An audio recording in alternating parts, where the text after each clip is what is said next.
जी बेटा, तो अभी जो हम टॉपिक पढ़ने वाले हैं वो ग्रिग्नार्ड रिएजेंट की एप्लीकेशंस हम देख रहे थे। दो तीन एप्लीकेशंस हमने लास्ट क्लास में डिस्कस कर ली थी।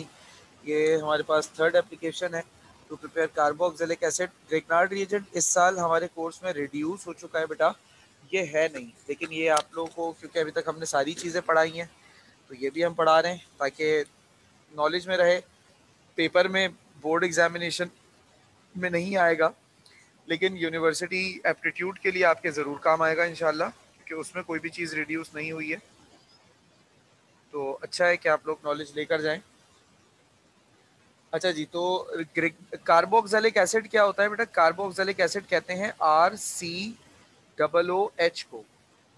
अब कार्बोक्सिलिक एसिड वैसे एक ऑर्गेनिक कंपाउंड है और इस फैमिली के हवाले से भी हम इंशाल्लाह चैप्टर 9 में डिटेल में डिस्कस करेंगे। फिलहाल मैंने इसका जो जनरल फार्मूला है कार्बोक्सिलिक एसिड फैमिली का RCOOH वो मैंने लिख दिया है। अब इसे प्रिपेयर कैसे किया जाता है? इसमें हम रिएक्शन करवाते हैं, reaction of Grignard reagent. Grignard reagent का हम रिएक्शन करवाते हैं विद कार्बन डाइऑक्साइड गैस। अच्छा, गैस नहीं, सॉरी, कार्बन डाइऑक्साइड सॉलिड। और कार्बन डाइऑक्साइड सॉलिड बहुत मशहूर सी चीज़ है, हो सकता है आप लोगों ने भी। Dry ice. Dry ice, very good. आप लोगों ने भी इसको कहीं ना कहीं अमूमी तौर पे जो हमारी ये इवेंट्स होते हैं ना, जहाँ पे हम कोई ऐसी स्वीट डिश अमूमी तौर पे यूज़ कर रहे हों जिसको ठंडा रखना ज़रूरी होता है, लाइक आइसक्रीम और इस तरह की चीज़, तो उन उनके पास अगर आप मतलब जाएं तो उन्होंने अपने आइसक्रीम और इन सारी चीज़ों को ना ड्राई आइस में ही प्रिजर्व किया हुआ होता है, यानी कि कार्बन डाइऑक्साइड सॉलिड में। अच्छा, वाई ड्राई आइस, थोड़ा सा इसके ऊपर बात कर लेता हूँ ताकि इसकी थोड़ी सी नॉलेज आपके पास आ जाए। ये एडिशनल है, कोर्स से बिल्कुल ही हटके। Why dry ice? क्योंकि एक तो कार्बन डाइऑक्साइड का जो सॉलिडिफिकेशन पॉइंट है ना वो करीब है। मतलब मुझे सॉलिडिफिकेशन पॉइंट याद तो नहीं है कार्बन डाइऑक्साइड का, लेकिन इतना ज़्यादा नहीं होता। लाइक वाटर जो है वो फ्रीज होता है 0 डिग्री सेल्सियस पर। हम मिसाल ले लेते हैं, मुझे एग्जैक्टली याद नहीं है, मैं फिर कह रहा हूँ कि carbon dioxide for example freeze होता है -60 डिग्री सेल्सियस पर। ठीक है, ये फ्रीजिंग पॉइंट है वाटर का और ये फ्रीजिंग पॉइंट है CO2 का। तो हम क्या करते हैं, हम कार्बन डाइऑक्साइड को -60 पे ठंडा करके उसको सॉलिड बना लेते हैं, फ्रीज कर देते हैं। अच्छा, अब आम वाटर की तरह कार्बन डाइऑक्साइड सॉलिड नहीं होता। आम वाटर का तो ये है कि जरा सा रूम टेम्परेचर के कांटेक्ट में आके वो बिल्कुल पानी पानी हो जाता है। अब कार्बन डाइऑक्साइड तो चूंकि बेटा गैस है, लिक्विड नहीं है, और इसका, अच्छा ये तो मैंने इसका आपको बता दिया फ्रीजिंग पॉइंट। ठीक है, ये इसका हो गया फ्रीजिंग पॉइंट फॉर एग्जांपल। इसी तरीके से माइनस, मान लेता हूँ -30 डिग्री सेल्सियस कार्बन डाइऑक्साइड का ना लिक्विफेक्शन पॉइंट है। लिक्विफेक्शन पॉइंट से मुराद ये है कि अगर आप -60 से कार्बन डाइऑक्साइड का टेम्परेचर कम करोगे, यानी कि -30 से -60 के बीच में रहोगे, तो carbon dioxide will be liquid not gas. अब हमारा रूम टेम्परेचर अमूमी तौर पर सर्दियों में भी, बहुत ज़्यादा सर्दी भी पड़ती है तो 6 से 7 डिग्री सेल्सियस तक जाता है। तो इतना टेम्परेचर तो बेटा काफ़ी होता है कार्बन डाइऑक्साइड को दोबारा गैस बनाने के लिए। तो वो जो हम केटरर्स कार्बन डाइऑक्साइड का इस्तेमाल क्यों करते हैं? क्योंकि कार्बन डाइऑक्साइड अगर रूम टेम्परेचर के कांटेक्ट में भी आती है तो कार्बन डाइऑक्साइड एक तो ठंड, मतलब -60 पे तो ऑब्वियस सी बात है ठंडी होगी, लेकिन रूम टेम्परेचर से कांटेक्ट में आने के बाद ये लिक्विड बनकर पानी की तरह ना कीचड़ नहीं करेगी, गंदगी नहीं फैलाएगी, बल्कि गैस बनकर उड़ जाएगी। तो एक तो ये बेनिफिट है इसका। दूसरा, बर्फ के मुकाबले में, नॉर्मल बर्फ के मुकाबले में इसका जो टेम्परेचर होता है वो बहुत कम होता है। लाइक बर्फ का टेम्परेचर अगर फॉर एग्जांपल -10 डिग्री सेल्सियस है, तो इसका जो फ्रीजिंग पॉइंट है वो तो -60 अबव है, तो ये बहुत ज्यादा ठंडी होती है। तो जब हम मिसाल के तौर पे, ये मेरे पास एक ऑब्जेक्ट है जिसको मुझे ठंडा करना है, और इसके साथ मैं अगर सिर्फ बर्फ का टुकड़ा लगाता हूँ, ठीक है, ये मैंने बर्फ लगा दी चारों तरफ। अब मैंने बर्फ लगाई ना, बर्फ का टेम्परेचर क्या है? -10। और इसका टेम्परेचर फॉर एग्जांपल है 30, तो टेम्परेचर ग्रेडियंट जो होगा ना वो कम होगा। 30 और -10 के दरमियान जो टेम्परेचर ग्रेडियंट है वो 40 का है। लेकिन अगर इसी जगह मैं एक ऑब्जेक्ट को ठंडा करना चाह रहा हूं और उसके बराबर में, मतलब उसके इर्द गिर्द मैंने ड्राई आइस लगा दी है, ठीक है, अब इसका टेम्परेचर है -70 फॉर एग्जाम्पल, और इसका टेम्परेचर है 30, तो यहाँ टेम्परेचर कितना, ग्रेडियंट कितना आ गया, टेम्परेचर ग्रेडियंट 100। इसे कहते हैं टेम्परेचर ग्रेडियंट, यानी कि चेंज, एक एक पॉइंट से दूसरे पॉइंट के दरमियान जो टेम्परेचर चेंज है उसे ग्रेडियंट कहते हैं। यहाँ पर कितना है, 100 है।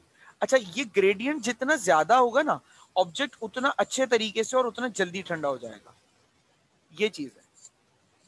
ठीक है, ड्राई आइस के हवाले से बातचीत समझ में आई? जी सर। चलें फिर आगे चलते हैं। Yes sir.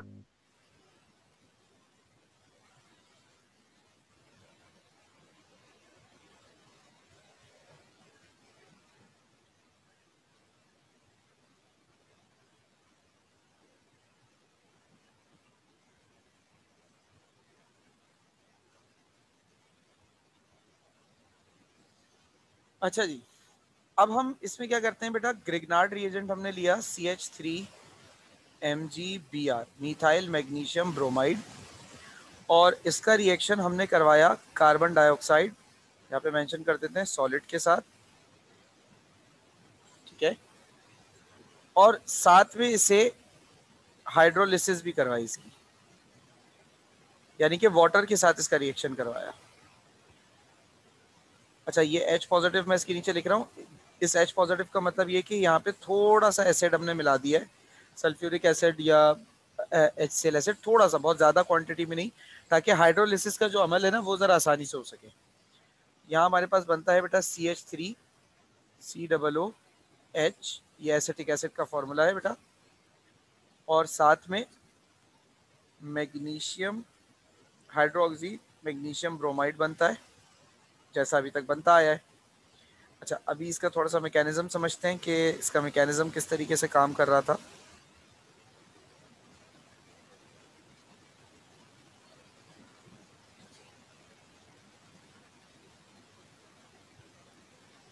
देखो बेटा, जब CH3MgBr का रिएक्शन हुआ कार्बन डाइऑक्साइड के साथ, यानी कि कुछ इस तरीके से, तो नतीजतन ये जो आपके पास MgBr है, मतलब ये पूरा मॉलिक्यूल जो है, ये पूरा मॉलिक्यूल एक, जैसे कह सकते हैं ना, एक नए तरीके से, एक अलग तरीके से यहाँ पर आके जुड़ रहा है। अब किस तरीके से जुड़ रहा है इसके ऊपर जरा सा ध्यान दीजिएगा। CH3 यही है, ये वाला बॉन्ड टूट रहा है, Mg और CH3 का बॉन्ड टूट के ये CH3 अपना बॉन्ड बना रहा है कार्बन के साथ, ठीक है। अच्छा, ये ऑक्सीजन वैसे ही लगी हुई है, इधर वाला जो ऑक्सीजन है इसके साथ डबल बॉन्ड था कार्बन का, वो एक बॉन्ड तोड़कर इधर किस इसके साथ जाकर घुस जाता है MgBr, ठीक है, इसके साथ जाकर घुस गया MgBr। अच्छा, ये पार्शियली नेगेटिव है, ये पार्शियली पॉजिटिव है, इसी वजह से ये इसके पास आकर अटैच हो सका, वरना अटैचमेंट शायद नहीं हो पाती, ठीक है।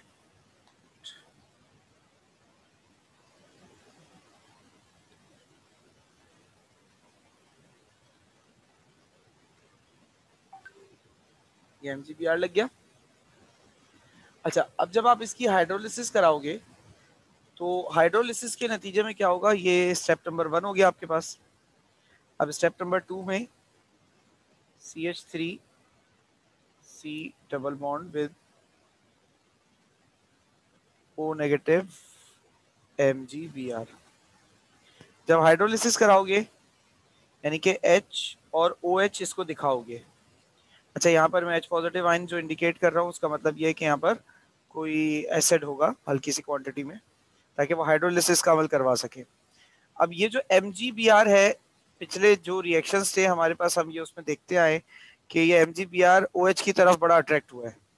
जैसे यहाँ पर देखो, सही है। ये एम जी हेलोजन ब्रोमाइड जो था, ये बेसिकली OH की तरफ बहुत ज्यादा अट्रैक्ट हुआ है, तो यहाँ पर भी सेम केस होगा बेटा।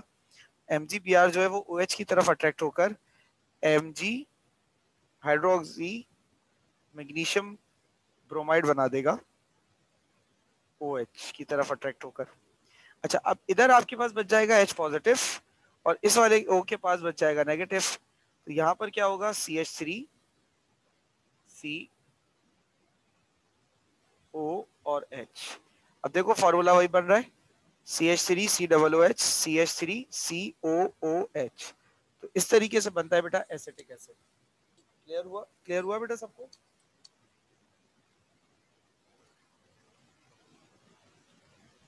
Yes sir.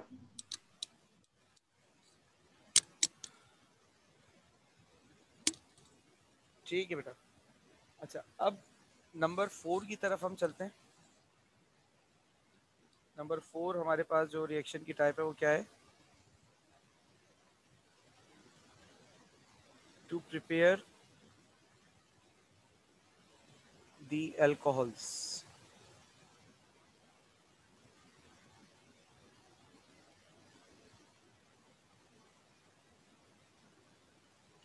अल्कोहल्स को बनाने के लिए भी इसका इस्तेमाल हो सकता है। अल्कोहल क्या होता है बेटा, अल्कोहल इस तरह का जो ऑर्गेनिक कंपाउंड होता है उसको हम अल्कोहल कहते हैं। अच्छा, इसमें सबसे पहले जो मैं बनाने जा रहा हूं बेटा वो है कीटोन। कीटोन की मदद से, सॉरी,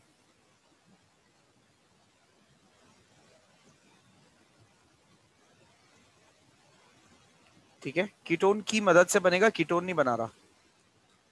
अच्छा, अब मैंने अगेन क्या किया, मैंने ग्रिग्नार्ड रिएजेंट लिया है, CH3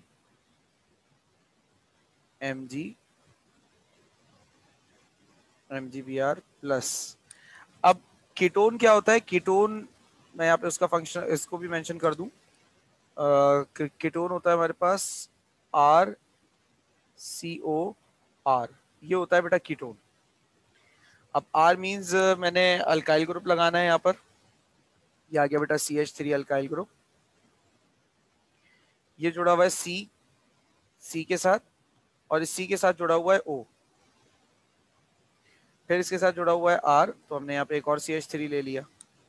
अच्छा, अब ये जो कंपाउंड है इसे क्या कहते हो आप, ये जो कंपाउंड है इसे कहते हो बेटा एसीटोन। इस कंपाउंड का नाम है एसीटोन। चैप्टर 9 में आएगा तो हम वहां पे भी इंशाल्लाह इसको डिस्कस करेंगे। अब सबसे पहले रिएक्शन में क्या होगा कि CH3 अगेन बेटा पार्शियल पॉजिटिव, ये सॉरी ये पार्शियल पॉजिटिव और ये पार्शियल नेगेटिव होगा, CH3 यहाँ पर।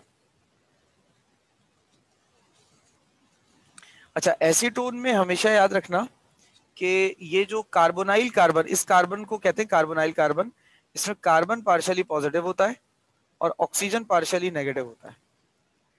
तो जब ये वाली सिचुएशन आप देख रहे हो तो आपके हिसाब से क्या हो सकता है कि ये जो CH3 वाला हिस्सा है, ये पॉजिटिव वाला हिस्सा, ये मूव करेगा किस तरफ, नेगेटिव की तरफ, और जो ये पॉजिटिव वाला हिस्सा है बेटा ये मूव करेगा, नेगेटिव वाला हिस्सा ये मूव करेगा पॉजिटिव की तरफ। अच्छा, अब क्या होगा रिएक्शन के नतीजे में, देखो CH3, ठीक है, ये वाला CH3, ऑक्सीजन से एक बॉन्ड ब्रेक होगा और उसमें कार्बन के नीचे CH3 लग जाएगा, और उसी ऐसे, तरह MgBr जो ऊपर वाला ऑक्सीजन पे चला जाएगा। वेरी गुड बेटा, ठीक है। अच्छा, ये CH3 आ गया। अब ये पूरा मॉलिक्यूल देखो उठ के इस तरफ आ रहा है, ठीक है, यू। तो यहाँ पे आपके पास आ गया CH3, ये कार्बोनाइल वाला जो ये वाला जो फंक्शनल ग्रुप है ये रहा O, MgBr, इसके साथ जाकर लग गया MgBr, ये इसके साथ जाके लग गया। अब ये जो CH3 है वो समझ लो इस कार्बन के साथ आकर यहाँ नीचे जुड़ गया, ये रहा, ठीक है, ये आपके पास बन गया। अच्छा, अब आपको कुछ नहीं करना, अब आपको सिंपली इसकी दोबारा से हाइड्रोलिसिस करवानी है। ग्रिग्नार्ड रिएजेंट में हाइड्रोलिसिस का अमल बारहा इस्तेमाल होता रहेगा। अगेन वही है, ये पार्शियल पॉजिटिव है, ये पार्शियल नेगेटिव है बेटा, और Mg जो है वो लालची है किसकी तरफ, OH की तरफ। तो इसे जहां OH नजर आएगा ये वहां पर पार्टी बदल देगा। तो इसने पार्टी यहाँ पे बदली,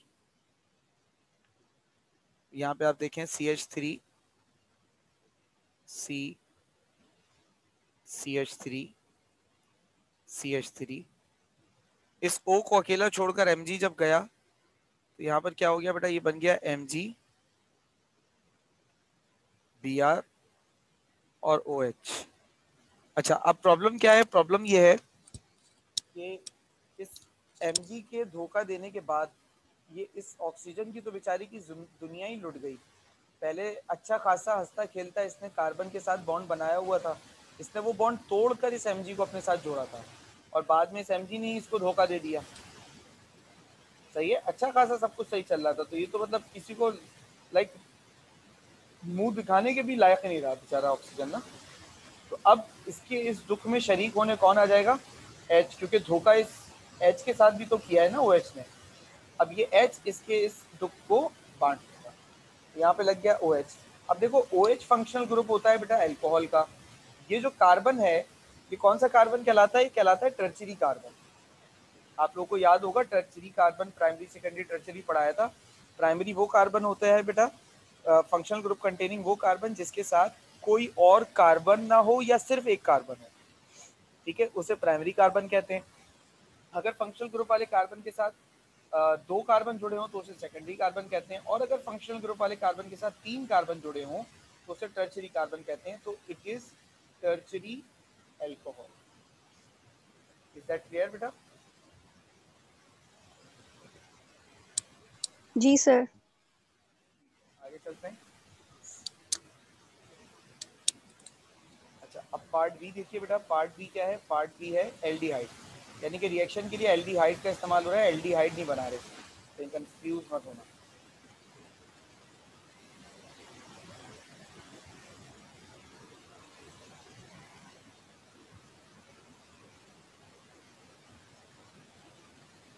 एल्डिहाइड, अच्छा अब देखो यहाँ पर CH3 मैग्नीशियम, काफ़ी देर से क्लोरीन के साथ खेल रहे हैं, आपकी बात कुछ थोड़ा सा ब्रोमीन के साथ खेल रहे हैं, कुछ अगर क्लोरीन हो जाए तो ज़रा थोड़ा कंट्रास्ट आ जाएगा ना, तो मैंने इस बार मिथाइल मैग्नीशियम ब्रोमाइड की जगह मिथाइल मैग्नीशियम क्लोराइड ले लिया। इसका रिएक्शन मैं एल्डिहाइड से करा रहा हूँ। एल्डिहाइड क्या होता है दिखाता हूँ बेटा, CH3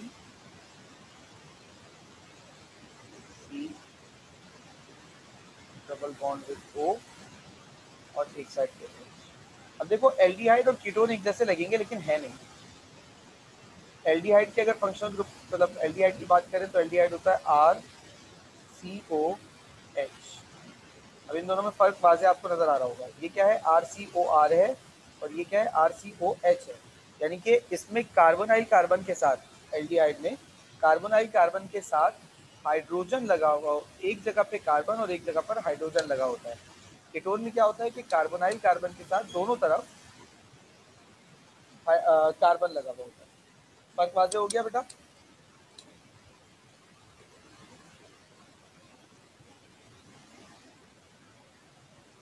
बेटा फर्क वाज़े है? जी यस सर। सर। अच्छा, अब ये देखो ये एसिटाल्डिहाइड कहलाता है कंपाउंड, और इस एसिटाल्डिहाइड का रिएक्शन जो है वो यहाँ पे हम करवाते हैं। तो रिएक्शन इसका बिल्कुल सेम पैटर्न पर होगा क्योंकि कार्बोनाइल कार्बन का बिहेवियर तो नहीं बदला ना, ये वाला पार्शियली नेगेटिव, ये वाला पार्शियली पॉजिटिव, अब यहाँ पर ये पार्शियली नेगेटिव, ये पार्शियली पॉजिटिव, तो ये नेगेटिव मूव करेगा इस पॉजिटिव की जानिब और ये इस तरफ आ जाएगा। जैसा कीटोन का मैकेनिज्म था सेम उसी तरीके से वर्क करेगा। C O Mg Cl, इधर लग गया H, इधर आ गया CH3। अब अगेन आप क्या कराओगे, वही पुराना तरीका, हाइड्रोलिसिस।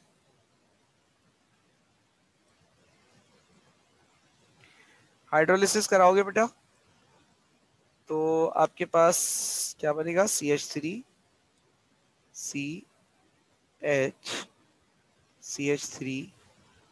हाइड्रोलिसिस कराने पे वही हुआ जो पहले हुआ था, क्या होगा, Mg इस ऑक्सीजन को अकेला छोड़कर चला जाएगा वो ब्रोमीन लिखने की ऐसी आदत हो गई है कि मैं बार बार ब्रोमीन ही लिख रहा हूँ।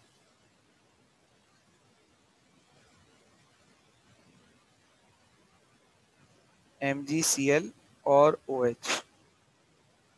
अब इस ऑक्सीजन की जो बेचारे की ये खलिश थी, ये कौन पूरा करेगा? इसके साथ ये पानी वाला H आकर बॉन्ड बनाएगा।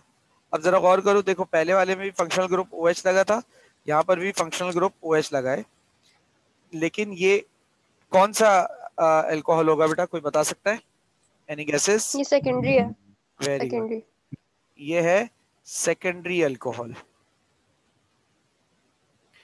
इसने बनाया टर्शरी अल्कोहल, इसने बनाया सेकेंडरी अल्कोहल।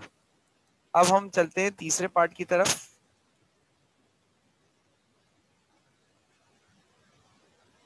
और तीसरा पार्ट हम बना रहे हैं फॉर्मेल्डिहाइड।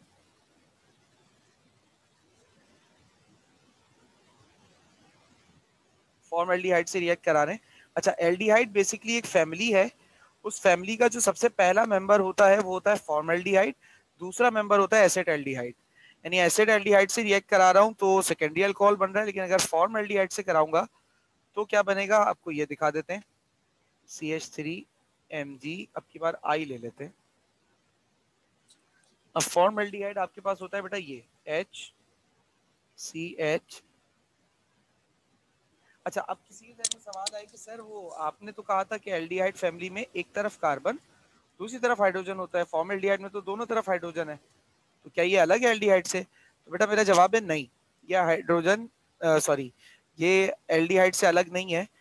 ये एल्डिहाइड फैमिली का स्पेशल मतलब एक केस है, पहला मेंबर यही होता है बिना कार्बन वाला। यानी कि आप हमेशा फैमिली शुरू करते हो समझ लो 1 कार्बन से, ये फैमिली शुरू होती है 0 कार्बन से और फिर 1 कार्बन पे जाती है, यानी कि ये वन कार्बन कहलाता है। जबकि है 2 कार्बन, दूसरा तो बेसिकली कार्बोनाइल कार्बन है ना, फंक्शनल ग्रुप वाला, तो उसे काउंट नहीं करते। रिएक्शन मैकेनिज्म पे चलूं बेटा, अगर इसमें कोई सवाल नहीं है तो? जी सर। ये पॉजिटिव, ये नेगेटिव और ये पॉजिटिव, तो बेटा मैकेनिज्म तो इसका फिर वही रहना है, ये इसके अटैक करेगा वो उसके पास जाएगा, तो ये बन जाएगा आपके पास HCH, नीचे की तरफ आकर लग जाएगा CH3, इसके साथ लग जाएगा OMgI, H और OH। फिर वही होगा कि इधर से MgI जो है वो OH के लालच में सारे रिश्ते नाते तोड़कर चला जाएगा,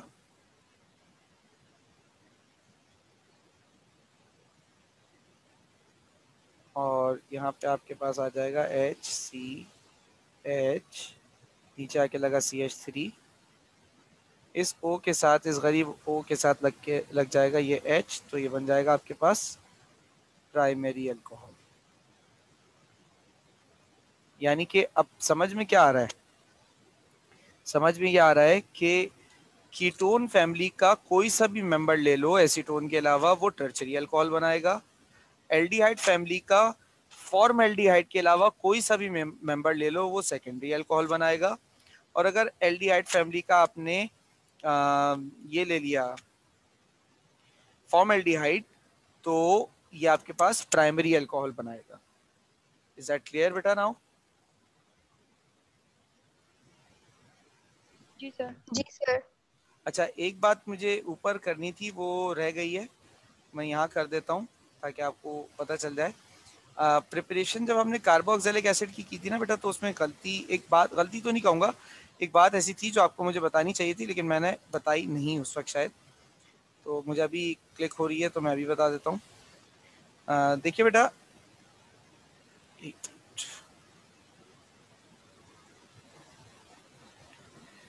देखो कार्बोक्सिलिक एसिड फैमिली का ये दूसरा मेंबर होता है एसिटिक एसिड, पहला मेंबर होता है फॉर्मिक एसिड। ठीक है, पहला मेंबर कौन है? फॉर्मिक एसिड है।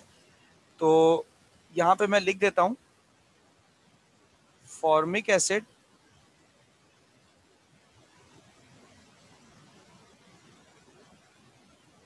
Can not be prepare by Grignard reagent. आप ग्रिग्नार्ड रिएजेंट की मदद से फॉर्मिक एसिड नहीं बना सकते। अच्छा क्यों नहीं बना सकते सर? बेटा बता देता हूँ, फॉर्मिक एसिड का फॉर्मूला देख लो, HCOOH होता है, इसमें कार्बन कितने, एक ही है।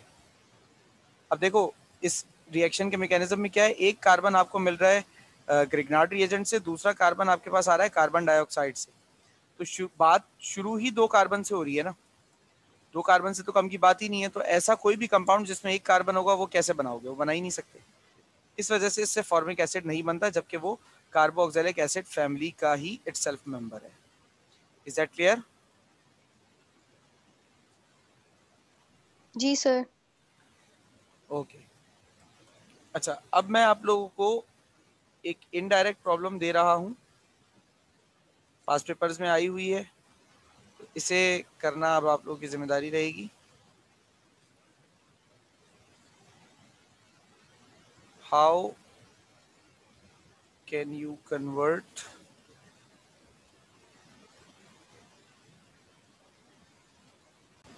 तो ये वाला क्वेश्चन है जो आप लोगों को अटेम्प्ट करना है, और ये आपका होमवर्क है जो ये CH3Br से लिखा है आपने, CH3MgBr नहीं? नहीं बेटा, CH3Br मैंने जानबूझ के लिखा है, और वो मैंने इसलिए लिखा है कि आप पहले CH3Br से CH3MgBr बनाएं। अच्छा, ग्रिग्नार्ड बनाना है हमें। बिल्कुल बेटे, ग्रिग्नार्ड बनाना है, ग्रिग्नार्ड बनाने के बाद ही आप ये काम कर सकते हैं। जैसे आपको याद होगा हमने चैप्टर 7 में प्रॉब्लम्स की थी ना, स्टार्टिंग फ्रॉम बेंजीन, हम कैसे कहते थे, उसका क्या मतलब था कि आप बेंजीन से स्टार्ट करें, शर्त उन्होंने लगाई हुई थी कि आप बेंजीन से स्टार्ट करें और उसके बाद जो है वो कोई बात करें, इसलिए। ठीक है, इसी के साथ हमारा चैप्टर नंबर 8 कंप्लीट हो जाएगा।